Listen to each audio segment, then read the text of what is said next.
Imagine swimming for 54 hours straight, through freezing waters, jellyfish stings, and total darkness.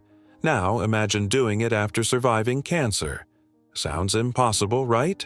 That's exactly what Sarah Thomas did. Not once, not twice, but across the English Channel 4 times, without stopping. Her body was weak, her spirit tested, but her will, unbreakable. This isn't just a swimming story. This is a survival story, a comeback story, one that will grip your heart and shake your soul. Stay with me, because what you're about to hear isn't just inspirational, it's transformational. Sarah Thomas grew up in the small town of Aurora, Colorado. She was the kind of kid who could never sit still. But the moment she stepped into a swimming pool, something clicked. It wasn't just a sport. It was her escape, her joy, her therapy. From the age of 6, she swam competitively, finding peace in the rhythm of water and breath. She wasn't the fastest swimmer, but she was the most stubborn. Coaches saw it, her parents saw it. She had this inner drive, not just to win, but to endure.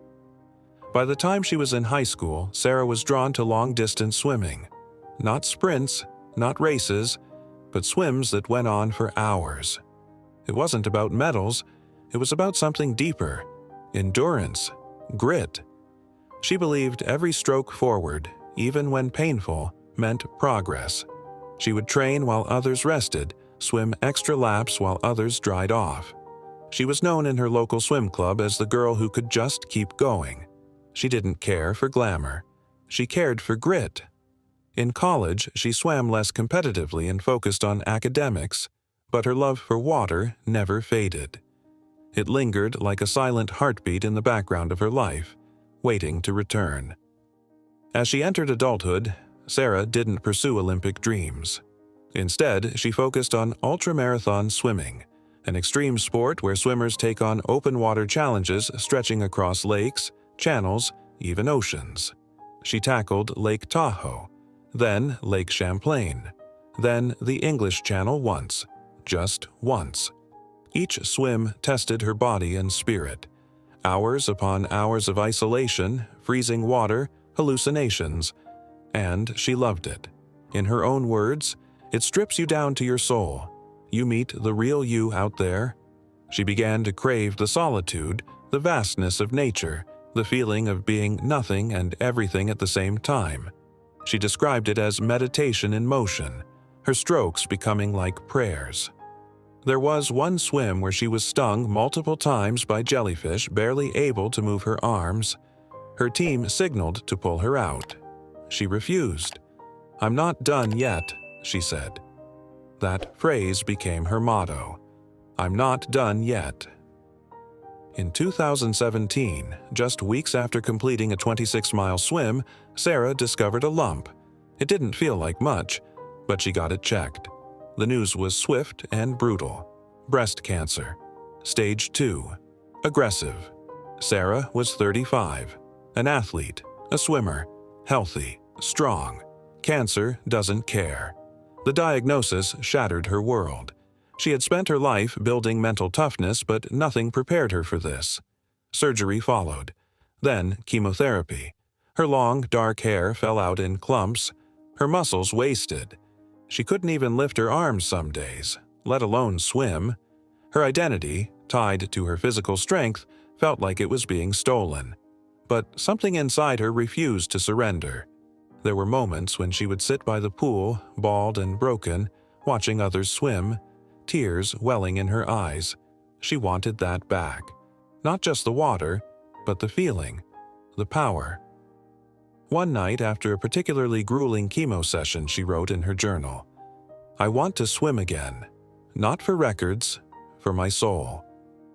The English Channel is one of the most dangerous swim routes on Earth. Strong tides, bone-chilling temperatures, unpredictable weather. Only a few have swum it once. Sarah wanted to do it 4 times back-to-back, nonstop. That's about 130 miles. That's over 50 hours in the water. That's mental and physical insanity. Even elite swimmers and experts told her, "It can't be done, not after what you've been through." But Sarah wasn't fueled by ego. She was fueled by purpose. She wanted to show other cancer survivors that life didn't end after diagnosis, that scars didn't mean broken, that strength could return. So she trained, slowly, painfully. Her body resisted. Her lungs burned. Her muscles cramped. But she kept going. Each stroke in practice became a declaration. I'm still here. She hired a team, trained in cold lakes, swam through nightfall, pushed herself until her body collapsed, then got back in the water the next day. Friends worried, doctors cautioned, but Sarah's mind was set. I've faced death, she told one reporter. What's left to fear? On September 14, 2019, in the pitch-dark early morning, Sarah stepped into the frigid waters off the Dover coast. She would swim, and swim, and swim. Through the first crossing, she felt strong. Through the second, her shoulders screamed. On the third, her mind started slipping. Hallucinations, nausea, memory loss. By the fourth crossing, her tongue was so swollen from salt water she could barely swallow. Her skin sloughed from her neck and chest. Jellyfish stings left red welts. Sleep-deprived and starving, her brain begged her to stop. She hallucinated a friend on a kayak guiding her. There was no kayak. She saw lights underwater. There were none. Her crew shouted encouragement from the support boat. "One more hour, Sarah." She grunted, blinked, and kept going.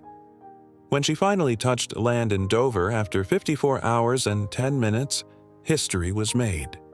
She was the first person to swim the English Channel 4 times without stopping, and she did it as a cancer survivor. When Sarah emerged, she didn't flex her muscles or raise her fists. She cried, quietly. The world cheered, but Sarah knew what it had really taken. Not just swimming power, but pain, heartbreak, loss, and resurrection. The media picked up the story. She appeared on talk shows, interviews, honored by cancer foundations and sports organizations. But more important than fame were the letters. From people fighting cancer, from people losing hope. Your swim gave me the strength to get out of bed. I'm starting chemo tomorrow. I'll remember your story. I haven't felt hope in months, until now. She received thousands of messages. She cried over many of them, then answered as many as she could. Sarah Thomas didn't swim for applause. She swam to prove something powerful. That comebacks are real. That pain doesn't get the last word. That surviving is just the beginning. Today, she speaks around the world, coaches swimmers, advocates for cancer patients. Her mission is no longer just about the water. It's about showing people what's possible when you refuse to quit. She says, everyone has their own channel to cross. Mine just happened to be literal. She's working on a book. She's building a nonprofit. She's still swimming. And every time she enters the water, she swims not just for herself, but for every person who thinks they've reached the end.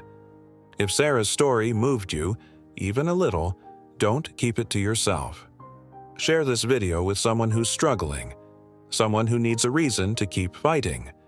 Leave a comment below. What's your channel to cross? And don't forget to subscribe for more real stories of real people who refuse to give up. Because sometimes the strongest people are the ones who had every reason to stop, but kept going anyway.